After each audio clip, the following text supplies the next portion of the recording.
Yang sahih di Berita RTM, sahih dan berimbang. Assalamualaikum, salam keluarga Malaysia. Berita perdana edisi 17 November. Saya Syahril Sarafuddin. Dan saya Farhatul Asyati Osman. Berikut paparan utama malam ini. Suburkan kemakmuran ekonomi dan perkasa integriti tabir urus antara empat iltizam Perdana Menteri.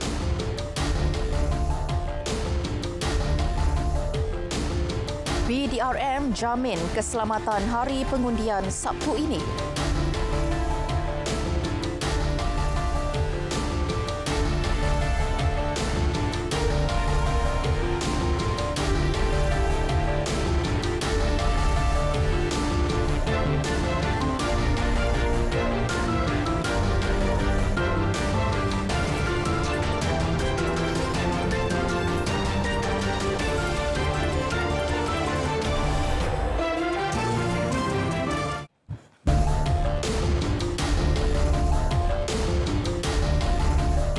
Perdana Menteri Datuk Seri Ismail Sabri Yaakob menyenaraikan empat iltizam beliau untuk Malaysia sekiranya diberi peluang meneruskan pentadbirannya selepas pilihan raya umum ke-15. Beliau menyenaraikan iltizam melalui amanat PRU hari ini.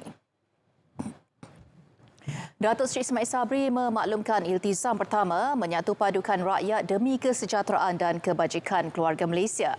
Kedua, menyuburkan kemakmuran ekonomi serta pembangunan negara. Seterusnya, memelihara kesucian agama Islam tanpa meminggirkan agama lain selaras Perlembagaan Persekutuan serta keempat, memperkasa integriti tadbir urus negara.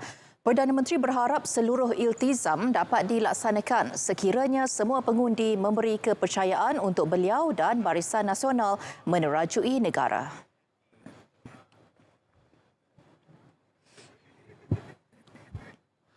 Amanah dipegang saat negara masih berdepan ancaman COVID-19 dan keadaan ekonomi yang terjejas. Datuk Seri Ismail Sabri akui ia bukan suatu yang mudah, namun pelbagai usaha dilakukan sehingga negara mampu ke fasa peralihan endemik COVID-19 sekaligus merancakkan kembali ekonomi negara.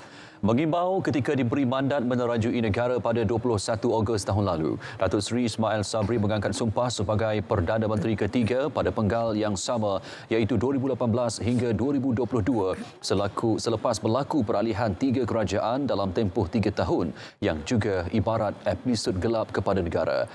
Pada ketika itu, negara berdepan ancaman pandemik COVID-19 dengan jumlah pesakit harian mencecah puluhan ribu, mengorbankan ratusan rakyat sehari sehingga menyebabkan fasiliti perubatan hampir lumpuh.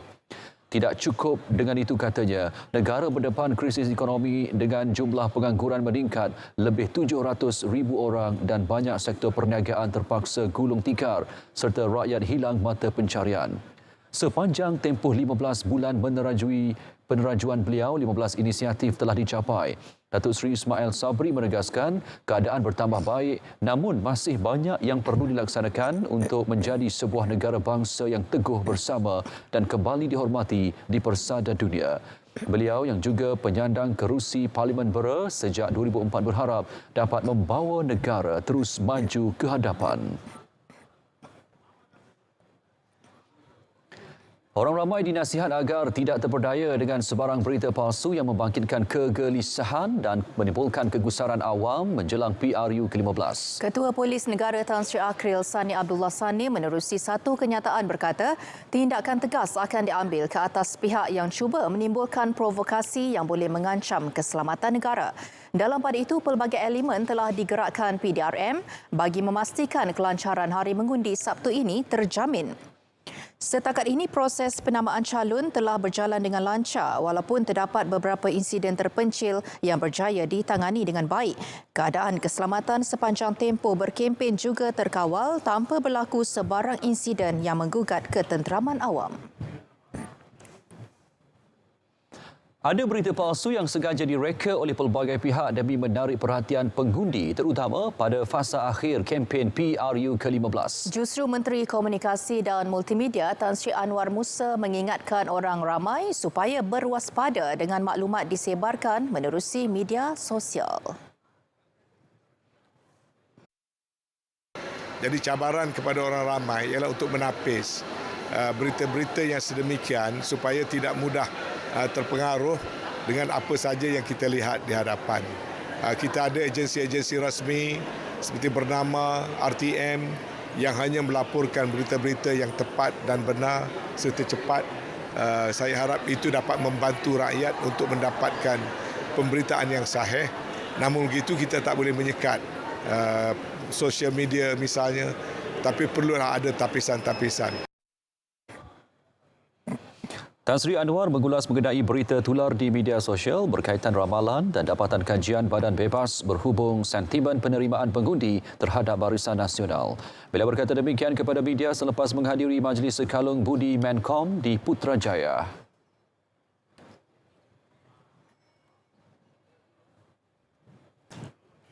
Sementara itu, Tan Sri Anwar turut meminta semua pihak memberi kerjasama kepada pengamal media bagi memudahkan proses pengundian Sabtu ini.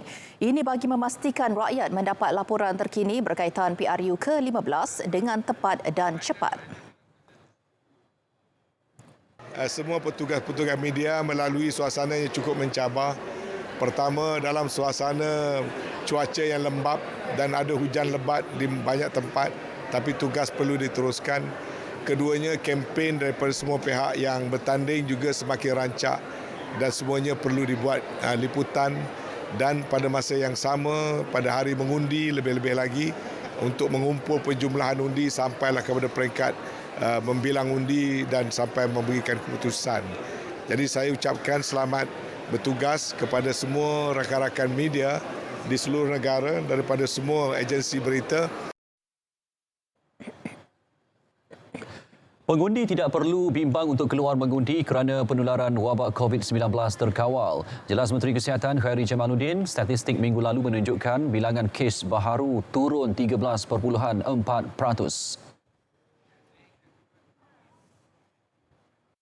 Dengan itu, saya yakin bahawa situasi COVID dan gelombang kecil ini sama ada sudah peak ataupun berada dalam keadaan yang terkawal.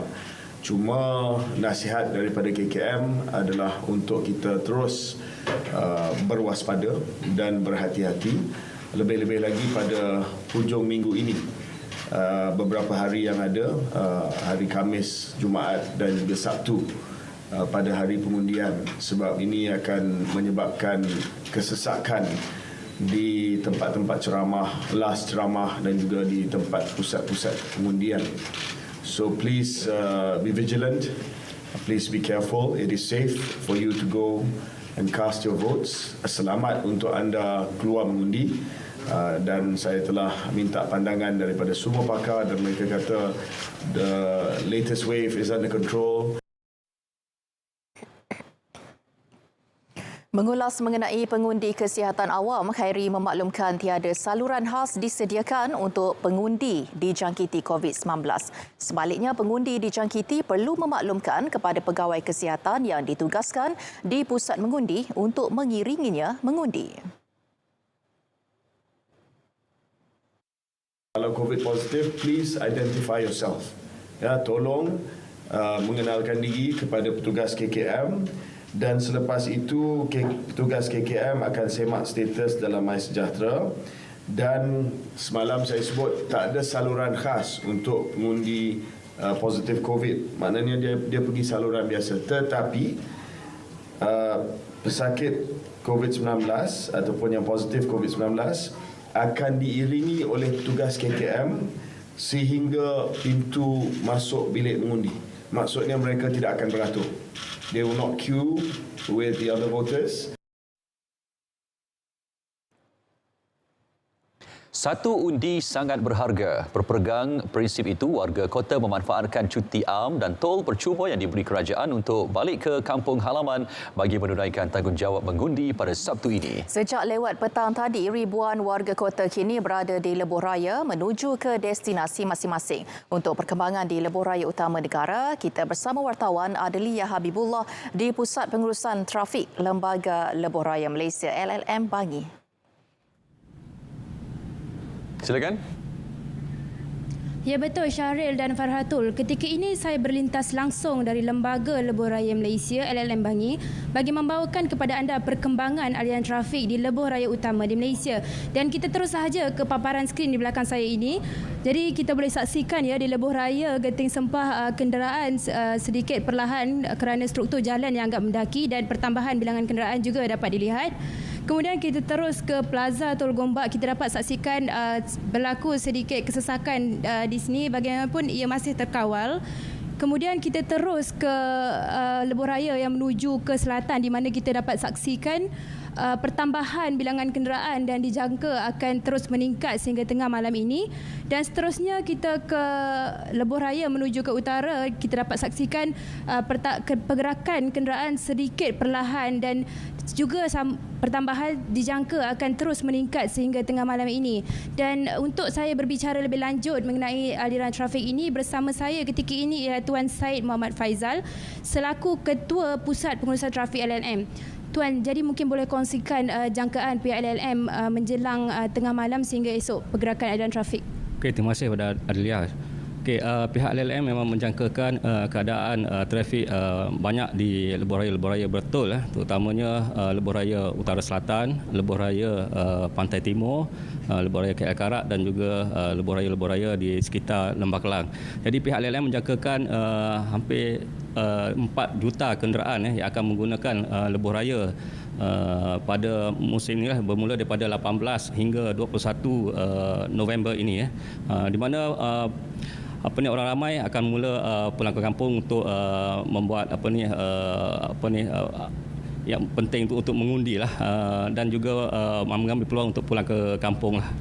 Jadi pada pihak LLM kita menjangkakan bahawa trafik agak tinggi dan kita minta pada pengguna-pengguna lebuh raya bersabar dan memastikan bahawa dan membuat perancangan dan mengikut juga jadual waktu perjalanan yang disediakan oleh pengendali lebuh raya. Tuan, mungkin boleh kongsikan sekiranya pengguna ingin memulakan perjalanan malam ini, sekiranya berlaku kecemasan, mereka boleh hubungi siapa untuk bantuan yang cepat? Ya, okey.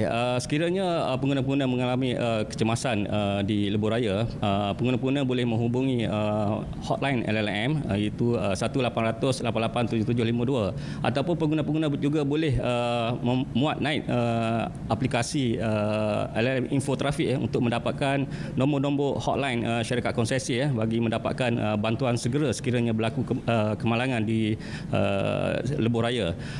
Selain itu, untuk makluman pengguna-pengguna juga, pengendali lebuh raya juga telah menyediakan pasukan ronda di sepanjang lebuh raya untuk membantu kepada pengguna-pengguna yang menghadapi kemalangan ataupun dan yang memerlukan bantuan segera sekiranya ada apa-apa kecemasan yang berlaku di lebuh raya.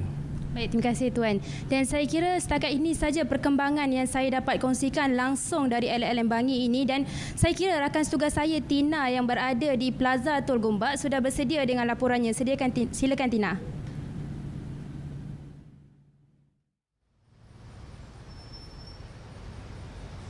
Terima kasih Adlia di LLM. Seperti apa yang dikongsikan rakan setugas saya sebentar tadi, keadaan aliran trafik di Plaza Tol Gombak menghala ke lebuh raya Pantai Timur sedikit perlahan tetapi masih terkawal. Berbanding 5 petang tadi, jumlah kenderaan sedikit bertambah. Mengikut data terkini yang kami peroleh dari Ani Berhad untuk hari ini setakat jam 7 petang tadi, kenderaan setakat 7 petang tadi sebanyak 114,562 kenderaan keluar dari ibu kota menuju ke lebuh raya KLK, manakala di LPT1 pula sebanyak 45,889 kenderaan dan mereka menjangkakan jumlah kenderaan akan meningkat tengah malam nanti.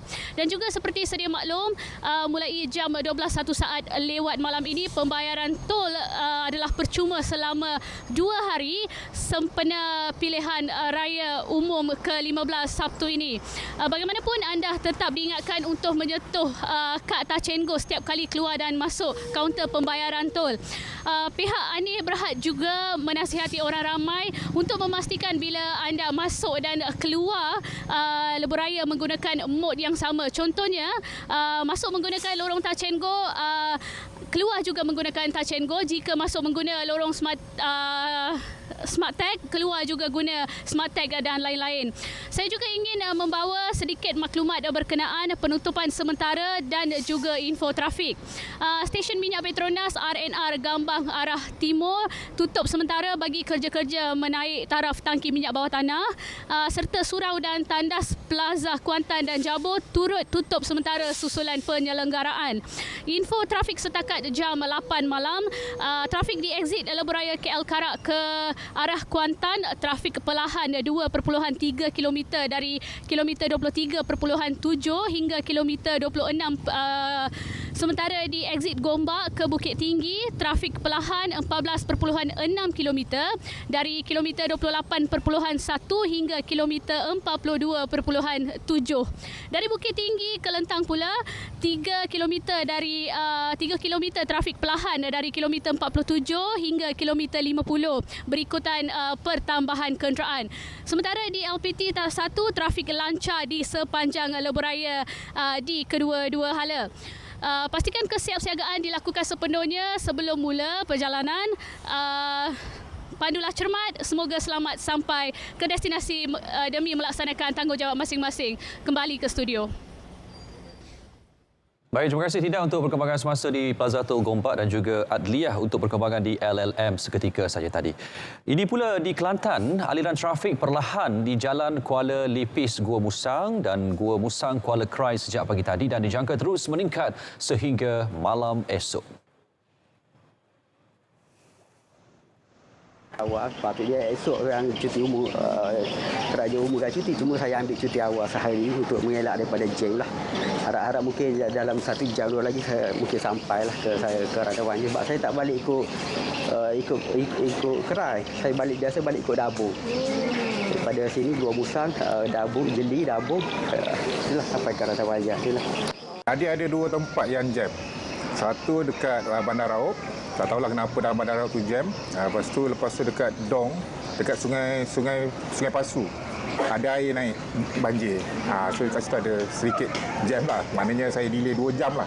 Sejam dekat Raub, sejam dekat sini. Biasanya boleh buat sampai ke Gua Musang ni dalam 3 jam. Sekarang dah 5 jam sampai sini. So maknanya untuk yang nak balik nanti berhati-hatilah. Dan kena timing lah. Itu. Di Kuala Lumpur tu ada jam sikit dekat Raub, dekat Kampung Gali Tengah. Rasanya sebab ada banjir. Lepas tu okeylah sebab tu tak ada apa masalah dah. Perjalanan lancar. Jadi kenapa memilih hari ni tak? Sepatutnya esok ke cuti? Kita nak elak jam ke macam mana? Sebab saya kerja sendiri, lepas tu orang rumah pun dapat cuti nak balik awal lah. Sambil balik kampung lah. Saya menetap di Kuala Lumpur. Ini kita balik untuk mengundi lah. Untuk mengundi PRU ke-15. Kita balik awal lah ini sebab untuk elok untuk elok pada jam jalan. Sebab KL pun mungkin hari ni akan jam lah. Sebab tu kita tolak balik awal ini lah. Habis start pukul apa balik tu? Pagi tadi kita gerak perjalanan dalam pukul 8 pagi. Sampai sini berkurang dari pukul 11 hari kot. 11.30. Sampai Gua Musang? Sampai Gua Musang 11.30. Bersama family ke? Bersama family. Jadi untuk hari ni betul awal anak-anak ada anak ke? Ada anak. Jadi anak-anak cuti awal lah hari ni? Anak-anak cuti awal lah hari ni. Cuti kita ambil cuti saya awal lah. Sebab esok pun public holiday. Kita nak elok kerja, kita balik awal sehari. Memanfaatkan tempoh berkempen yang berbaki kurang daripada 2 hari, calon PRU ke-15 melakukan pecutan terakhir bertemu pengundi di kawasan masing-masing bagi menarik sokongan. Bagi calon Barisan Nasional Dun Berseri, Ruzaini Rais, sehingga kini lebih 90% pengundi sekitar Berseri telah disantuni.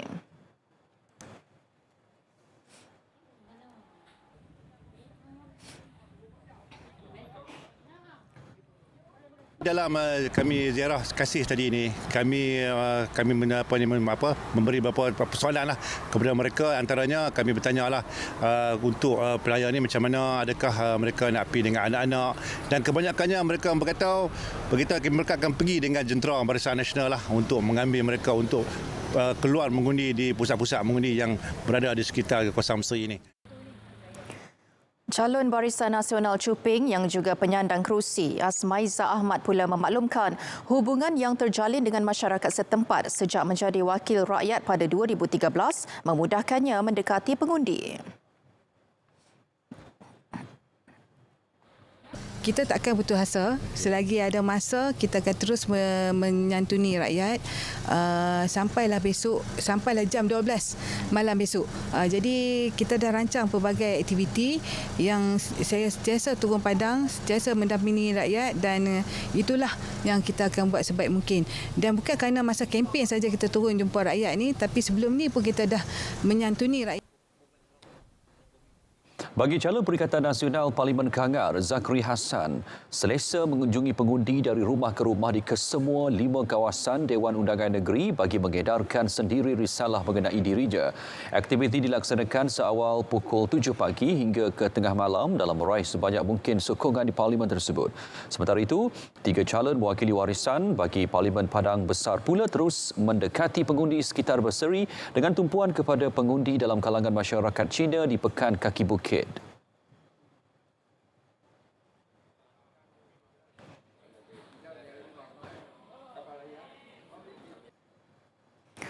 Perkara sama dilakukan calon Barisan Nasional bagi kerusi Parlimen Gopeng, Kelly Ting Zhao Song.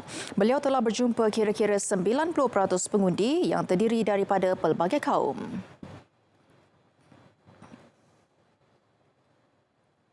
Fokus Kelly untuk Parlimen Gopeng ini adalah untuk menambah baik fasiliti awam dan juga infrastruktur. Kerana bagi saya, infrastruktur dalam Parlimen Gopeng kenalah bagus, kenalah dalam keadaan yang baik supaya kita boleh menarik pelaburan asing untuk masuk ke Parlimen Gopeng, barulah kita boleh menawarkan banyak lagi peluang pekerjaan yang berkualiti kepada anak-anak muda kita.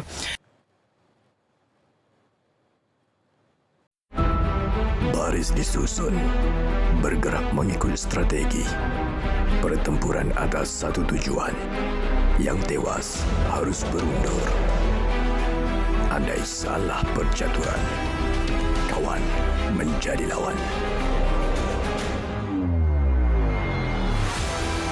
Dari yang dihormati akan dipandang sepi. Politik, jalan menegakkan kebenaran, bukan kebencian. Percaturan harus benar demi mengubah lanskap politik negara. Kini Malaysia harus dipacu menjadi aspirasi membantu rakyat dan bukan tumpuan soal kekuasaan. Undi bukan sekadar pilihan. Ia adalah tanggungjawab. Dan ini penentu. Saksikan secara langsung keputusan penuh PRU ke-15 di TV1, saluran berita RTM dan RTM Clip.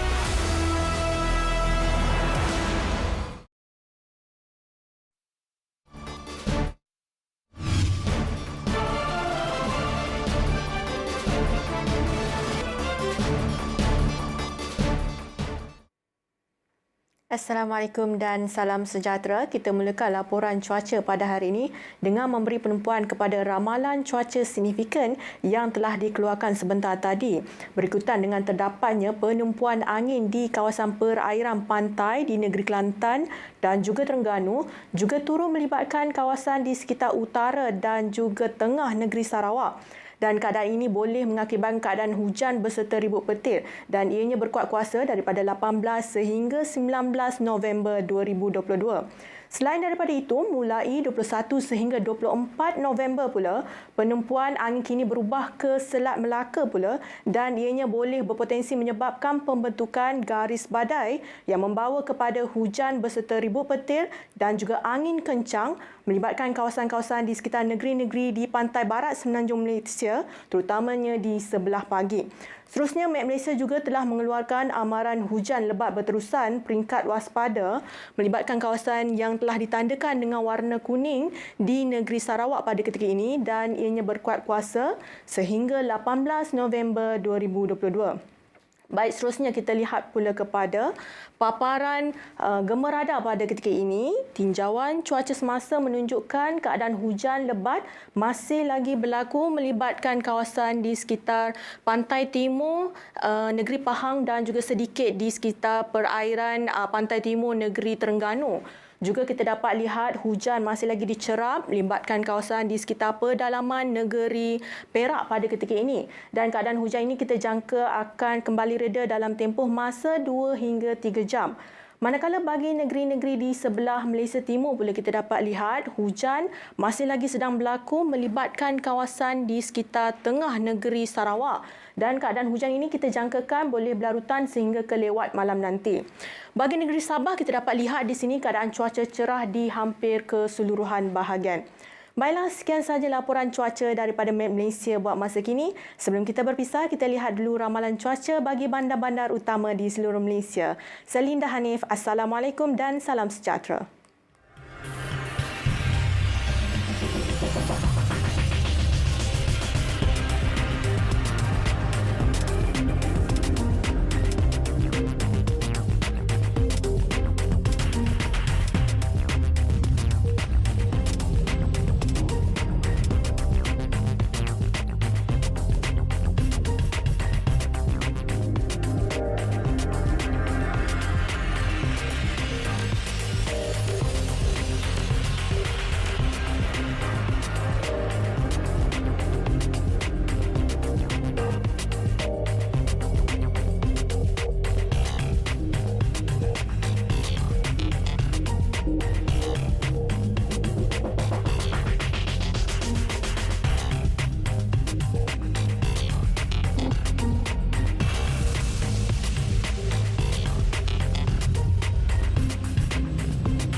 Bersua kembali. Semua agensi berkaitan bencana setiap negeri telah diarah bersedia menghadapi banjir termasuk banjir kilat seperti dihadapi beberapa negeri semalam. Perdana Menteri Datuk Seri Ismail Sabri Yaakob berkata persediaan itu sebagai langkah berjaga-jaga jika kejadian banjir besar berulang kembali. Malah semua jawatan kuasa pengurusan bencana negeri dan daerah telah diaktifkan. Saya harap pihak Majlis Daerah, Majlis Perbandaran, Majlis Bandaraya, Kelang ke ataupun Shah Alam ke, saya pun risau di Seri Muda kalau berlaku seperti dulu.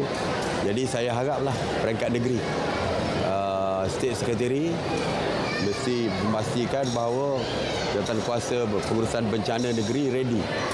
Dan lebih penting lagi adalah ground zero itu sendiri, iaitu di kawasan yang banjir lah. Maka seperti saya katakan, pengurusan bencana perangkat daerah mesti bersedia. Beliau berkata demikian pada program Semarak Uniti Keluarga Malaysia peringkat kebangsaan di Dataran Kerayung Era Bera. Baik, seterusnya kita ikuti situasi semasa banjir. Ya, setakat pukul 6 petang tadi, 46 pusat pemindahan sementara PPS dibuka di 8 negeri iaitu Kelantan, Selangor, Perak dan Melaka selain negeri Sembilan, Johor, Pahang dan Sarawak.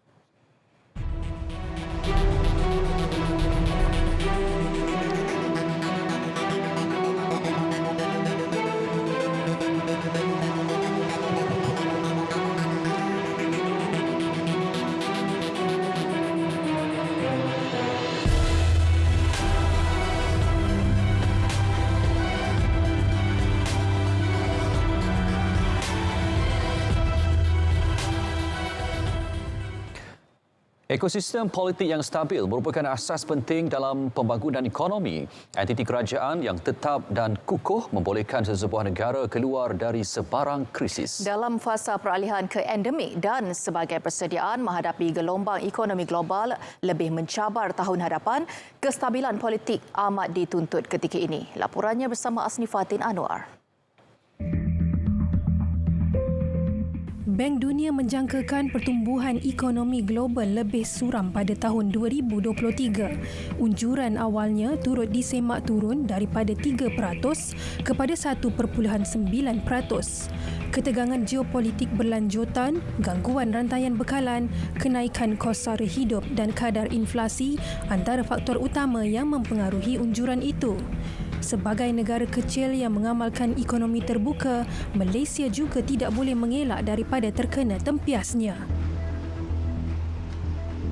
Kenapa kestabilan ini penting? Kita kena lihat dari segi pengalaman Malaysia di masa yang lalu untuk menguruskan ekonomi ataupun menguruskan krisis ekonomi. 1998, the Asian Financial Crisis.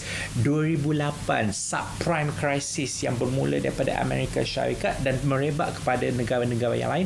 Kenapa kita boleh kurangkan impaknya kepada negara kita adalah kerana wujudnya entiti kerajaan yang stabil.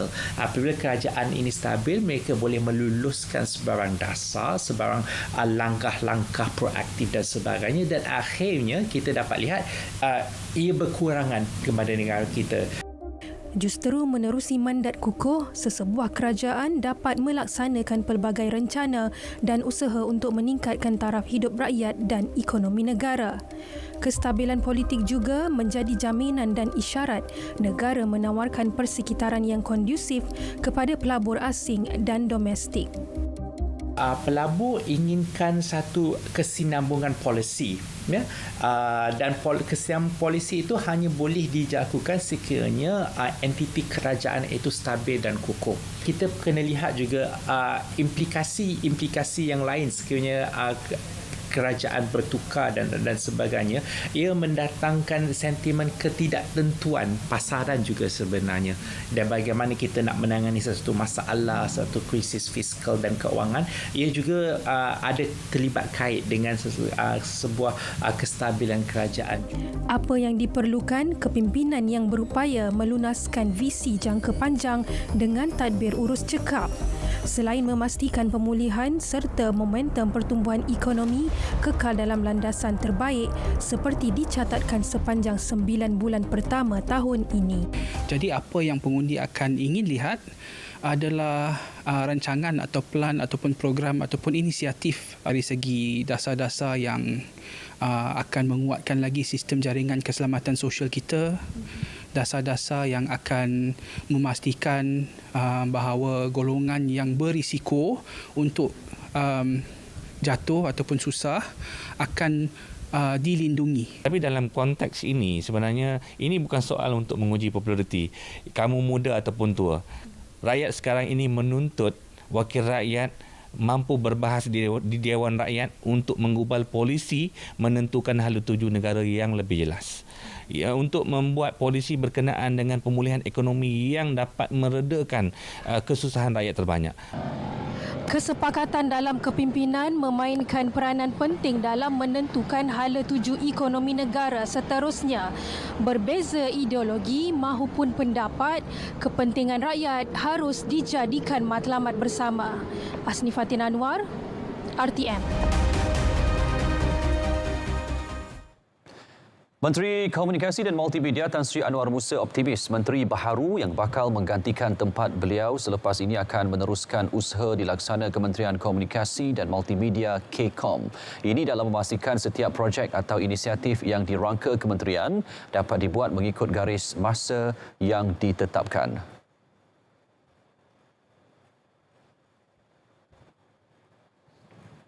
Saya juga mengharapkan program Jendela 1 dan Jendela 2 dapat dilaksanakan mengikut jadual.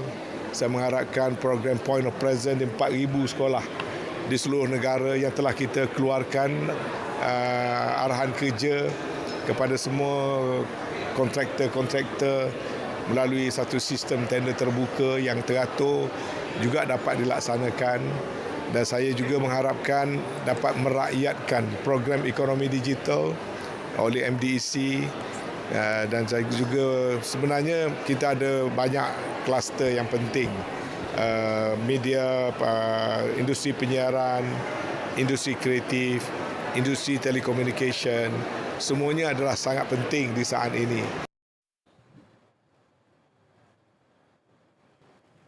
Pencapaian keluaran dalam negara kasar KDNK sebanyak 14.2% untuk suku ketiga tahun ini membuktikan agenda pembangunan yang berterusan oleh kerajaan memberi kesan positif kepada pendapatan negara. Ia turut didorong kejayaan perusahaan mikro, kecil dan sederhana menerusi pencapaian perniagaan mereka atas dasar dan bantuan yang diberi kerajaan.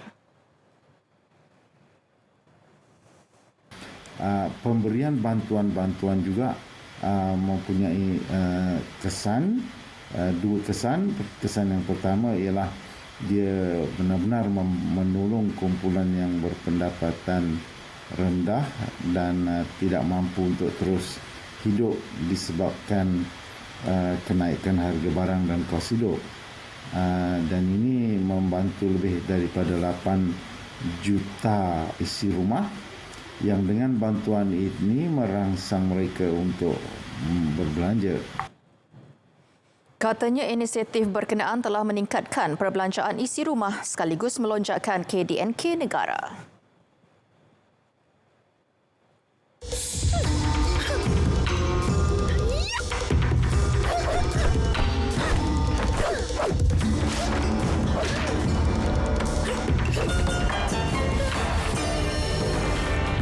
Menggosok baju sekaligus boleh menjimatkan elektrik. Satu lagi idea bernas untuk anda. Bantut mengakibatkan kesan yang serius kepada kanak-kanak dan menjejaskan prestasi pembelajaran mereka.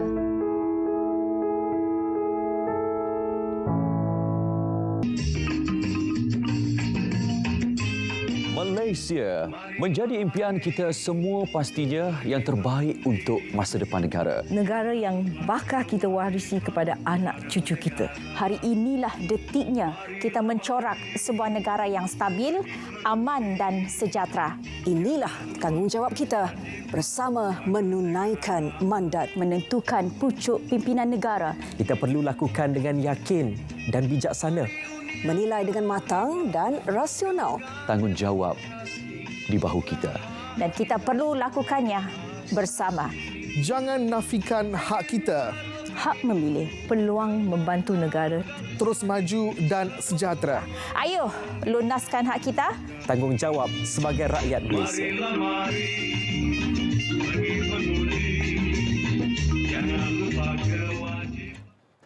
Majlis Solat Hajat Perdana Keluarga Malaysia diadakan di Masjid Darul Fikri, daerah Bera Pahang malam ini. Solat Hajat yang diketuai Imam Satu Masjid berkenaan, Ustaz Ahmad Hakim Samsudin, turut disertai Perdana Menteri Datuk Seri Ismail Sabri Yaakob. Bersama wartawan Dian Fatihah Maknoh yang ada di lokasi, silakan. Baik, terima kasih Syahrial. Assalamualaikum. Saya kini berada di Masjid Darul Fikri di daerah Bera Pahang bagi sama-sama menyertai Majlis Solat Hajat Perdana Keluarga Malaysia yang bermula pada pukul 8 malam tadi. Dan majlis sebelum itu dimulakan dengan solat maghrib dan juga bacaan Yasin oleh jemaah yang hadir pada malam ini. Untuk makluman, Perdana Menteri Datuk Seri Ismail Sabri Yaakob yang berbaju Melayu biru tiba di masjid ini pada pukul 8.15 malam tadi. Dan Perdana Menteri kemudiannya menyertai solat isyak secara berjemaah bersama dengan jemaah yang hadir di masjid ini yang terdiri daripada antaranya penduduk setempat, warga Felda, anak-anak tahfiz dan juga agensi-agensi kerajaan yang ada di sekitar Bera. Dan sebaik solat isyak tadi, kesemua jemaah mengadakan solat hajat yang diimamkan oleh Imam Satu Masjid Darul Fikri Bera, iaitu Ustaz Ahmad Hakim Samsudin. Jadi untuk itu kita saksikan solat hajat yang sedang berlangsung ketika ini. Qayyum wa atubu ilaih. Wa qala rabbukum ud'uni astajib lakum. A'udzu billahi minasyaitonir rajim. Bismillahirrahmanirrahim. Alhamdulillahi rabbil alamin. Wassalatu wassalamu ala asyrafil mursalin wa ala alihi wa ashabihi ajma'in. Ya Arhamar Rahimin, Ya Hakim, Ya Karim, Ya Ahad, Ya Samad, Ya Hayyu Ya Qayyum, Ya Dzal Jalali wal Ikram. La ilaha illa anta ya Rabbana. Allahumma ya Allah, ampunilah dosa-dosa kami ya Allah. Ampunilah dosa ibu dan ayah kami ya Allah. Rahmati dan kasihilah ibu dan ayah kami. seperti mana mereka mengasihi kami semenjak kecil kami, ya Allah. Ampunilah dosa guru-guru kami, ya Allah. Ampunilah dosa pemimpin-pemimpin kami, ya Allah. Ampunilah dosa sekalian orang Islam, sama ada yang masih hidup atau yang telah meninggal dunia. Allahumma ya dzal jalali wal ikram. Sesungguhnya pada hari ini kami menadah tangan kepadamu, ya Allah, dengan menyedari pelbagai nikmat kurniaan-Mu ke atas kami, sehingga kami mampu meneruskan kehidupan kami di dunia ini dengan sebaiknya. Maka jadikanlah kami di kalangan hamba-Mu yang bersyukur. Semoga dengan kesyukuran tersebut Engkau menambahkan nikmat-nikmat-Mu ke atas kami, bertepatan dengan firman-Mu di dalam surah Ibrahim ayat yang ke-7 yang bermaksud, demi sesungguhnya jika kamu bersyukur, nescaya aku akan tambahi nikmatku kepada kamu, dan demi sesungguhnya jika kamu kufur ingkar, sesungguhnya azabku amatlah keras. Allahumma ya Rahman ya Rahim. Bersempena dengan majlis solat hajat perdana keluarga Malaysia pada malam Jumaat yang penuh dengan keberkatan ini, dengan rasa kerendahan diri kami mohon kepadamu, ya Allah, agar Engkau pelihara negara kami serta keluarga Malaysia yang kami sayangi dan cintai ini, khususnya dalam keadaan negara yang sedang berhadapan dengan pilihan raya umum yang ke-15. Eratkanlah hubungan silaturahim seluruh keluarga Malaysia. Satukanlah hati-hati kami dengan semangat keterangkuman, kebersamaan dan kesyukuran dalam membina negara kami ke arah kestabilan dan kemakmuran Nusa tercinta. Jauhilah kami daripada perbalahan, persengketaan dan perpecahan akibat perbezaan fahaman politik yang memusnahkan silaturahim dan keharmonian keluarga Malaysia yang terdiri daripada pelbagai agama, kaum dan bangsa. Suburkanlah semangat tasamuh atau toleransi dalam hati dan sanubari kami. Allahumma malikal mulk. Wahai Tuhan yang mempunyai kuasa pemerintahan, Engkaulah yang memberi kuasa pemerintahan kepada sesiapa yang Engkau kehendaki, dan Engkaulah yang mencabut kuasa pemerintahan daripada sesiapa yang Engkau kehendaki. Engkaulah juga yang memuliakan sesiapa yang Engkau kehendaki, dan Engkaulah yang menghina sesiapa yang Engkau kehendaki. Dalam kekuasaan Engkaulah sahaja adanya segala kebaikan. Sesungguhnya Engkau maha kuasa atas tiap-tiap sesuatu. Engkau lantiklah untuk urusan pemerintahan negeri dan negara kami daripada kalangan pemimpin yang terbaik di antara kami, pemimpin yang beriman dan bertakwa, berkemampuan dan berpengalaman. Janganlah Engkau biarkan urusan pemerintahan negeri dan negara kami. Amin, amin, amin. Ya Rabbal Alamin. Alhamdulillah selesai solat hajat dan juga bacaan doa tadi yang dipimpin oleh Imam Masjid Darul Fikri Bera, iaitu Ustaz Ahmad Hakim Samsudin. Dan semoga pada malam Jumaat yang penuh barakah ini, kita majlis ini diberkati dan juga bacaan doa itu dimakbulkan oleh Allah Subhanahu Wa Taala.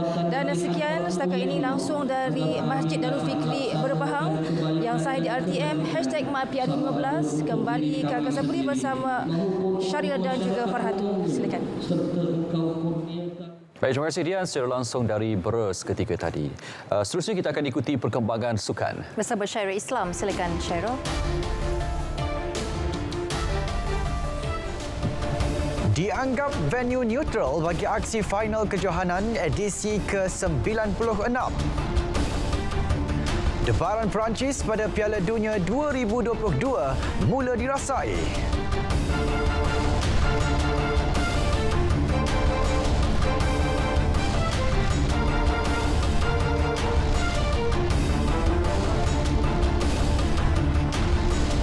Terima kasih Syaril Fatul. Assalamualaikum, salam sejahtera. Saya Syaril Islam dalam edisi Sukan malam ini. Skuad Harimau Melaya bakal tampil lebih garang menerusi jersey baru bertemakan Demi Lencana di Dada. Jersey musim 2022-2024 dilancarkan Nike Malaysia hari ini akan digunakan oleh skuad kebangsaan pada kempen Piala Persekutuan Bola Sepak ASEAN AFF yang dijadual bermula 20 Disember ini. Jersey utama atau jersey home edisi kali ini kekal menggunakan warna kuning sebagai warna dominan dengan hanya bahagian collar bulatnya berwarna hitam, manakala jersey kedua atau jersey away juga terus dikekalkan warna hitam sebagai warna dominan. Saya harap dengan pelancaran ini akan memberi semangat barulah kepada pasukan nasional terutamanya bagi kita menghadapi AFC, pertandingan AFC yang akan datang ni, dan juga akan fan kita pun akan, saya harap akan suka dengan kita punya new attire ni.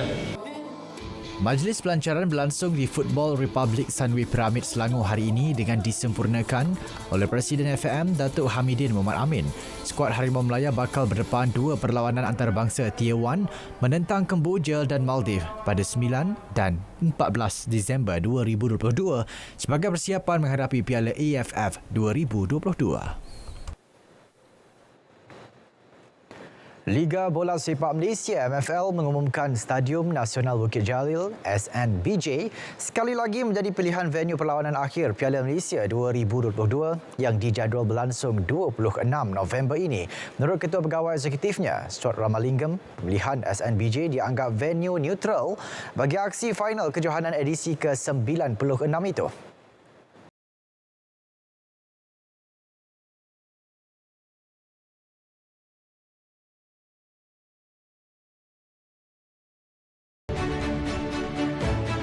Jelas Stuart, keputusan dibuat kerana stadium itu boleh menampung kapasiti penyokong yang ramai selain memiliki fasiliti terbaik sekaligus dapat memberi keselesaan dan keselamatan.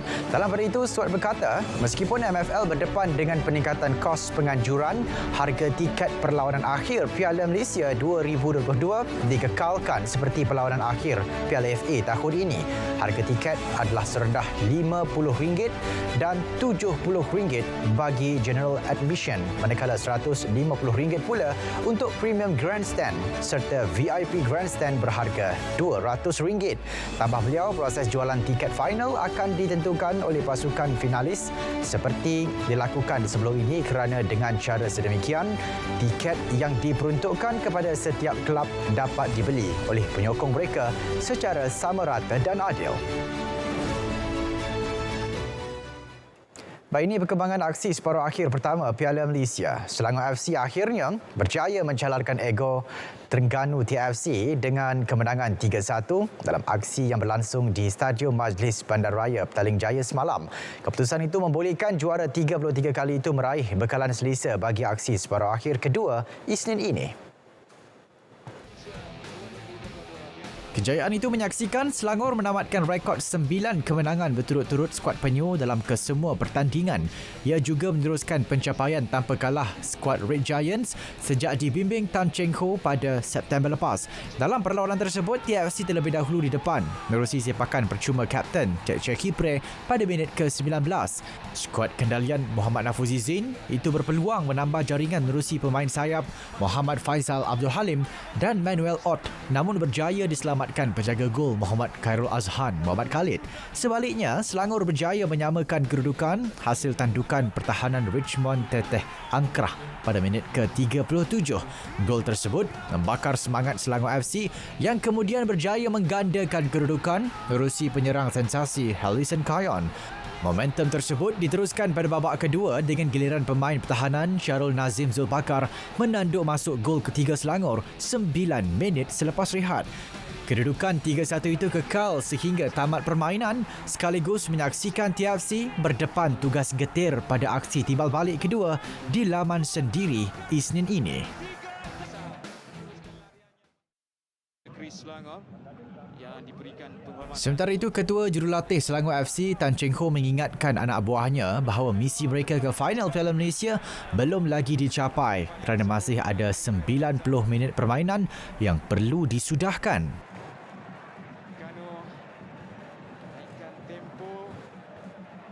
As a coach, belum lagi lah. Selagi ada 90 minit walaupun dengan jaringan 3-1 belum satu jaminan untuk kita layak ke final. Tetapi kita kena pergi atau bertandang di stadium Terengganu nanti dengan satu confident. Kita pun tidak boleh pandang rendah atau pandang mudah perlawanan itu kerana kita tahu bahagian serangan kalau kita lihat Terengganu cukup kental dan cukup serasi. Dari segi combination mereka cukup berbahaya.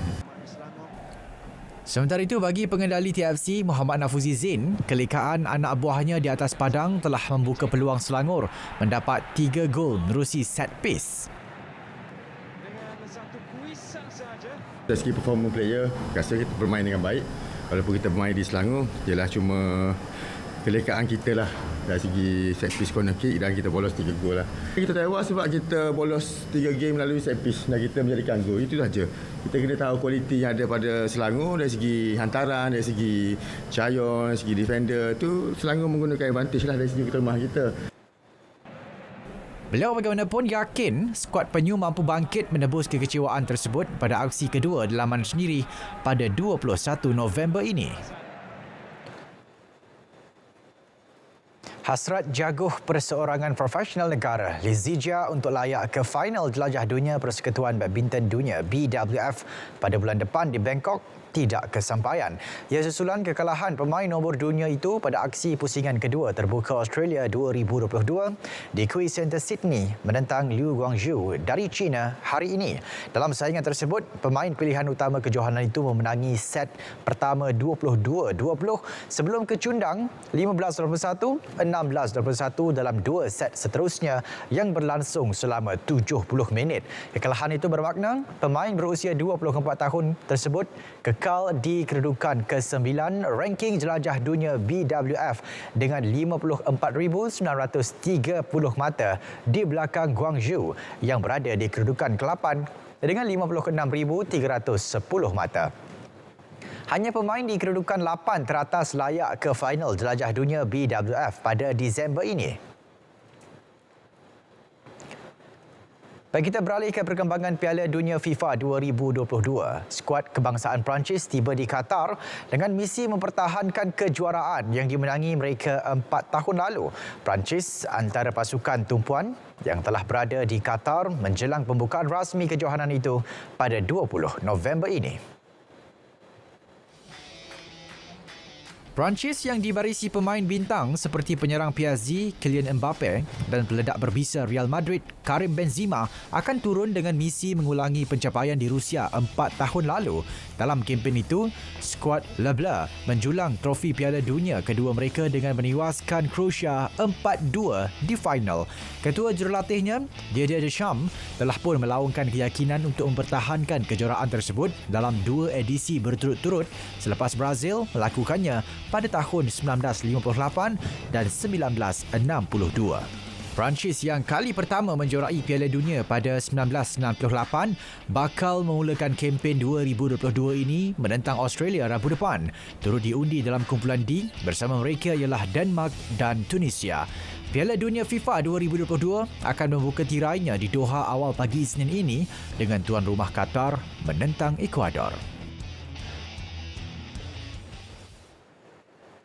Baik, ini pula laporan berkenaan dengan konflik melibatkan penyerang Portugal Cristiano Ronaldo dengan kelabnya Manchester United. Media tempatan melaporkan kelab Liga Perdana Inggeris itu telah menanggalkan poster pemain berkenaan dari bahagian luar Stadium Old Trafford pada Rabu. Ronaldo digugurkan daripada skuad perlawanan Liga Perdana Inggeris menentang Chelsea pada minggu ke-13 apabila pengurus Erik ten Hag menghukumnya kerana meninggalkan Old Trafford semasa pertemuan dengan Tottenham Hotspur pada perlawanan ke-12.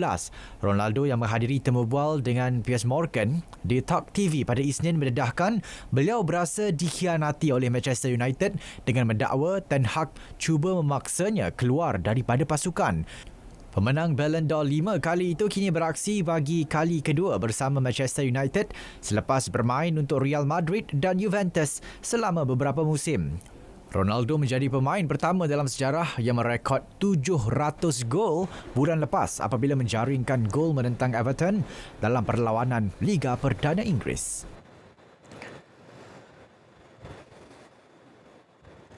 Saudara, perkara itu mengakhiri edisi Sukan 17 November 2022. Saya Syarul Islam. Assalamualaikum. Salam sukan untuk semua.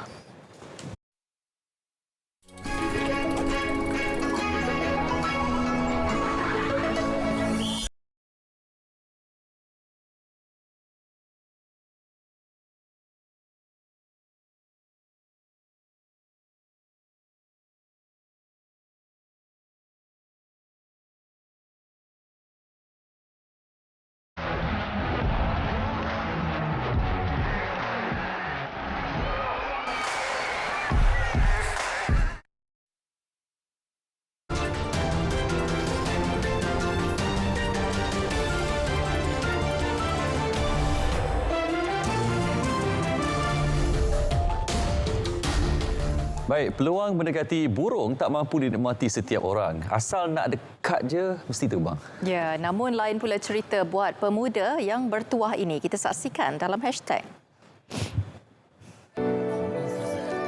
Ini dia tular di laman sosial, seekor burung bertenggek di atas kepala seorang pemuda. Dalam video tersebut, pemuda kelihatan redha tanpa berasa takut. Melihat pada ruangan komen, rata-rata warga maya berpendapat burung tersebut seolah-olah berada di sarang sendiri kerana rambut pemuda tersebut yang kerinting. Sekumpulan pakar sejarah menemui sebaris ayat bertulis yang didakwa tertua di dunia pada sebatang sikat purba berusia 3,700 tahun. Baris ayat tersebut memberi nasihat supaya menggunakan sikat pada rambut dan jambang bagi menghilangkan kutu. Semoga gading ini dapat menghilangkan kutu pada rambut dan jambang. Demikian menurut ayat tersebut yang ditulis menggunakan abjad kanan. Baik, ini seorang peminat cube Rubik di Britain memecahkan Guinness World Records apabila menyelesaikan 6,931 permainan dalam masa 24 jam. Scully mengatasi rekod pemuda dari Kanada, Eric Lineback, dengan 5,800 cube Rubik pada 2013. Menurut Scully, dia agak kecewa kerana gagal mencapai sasaran menyelesaikan susunan 7,000 cube Rubiks.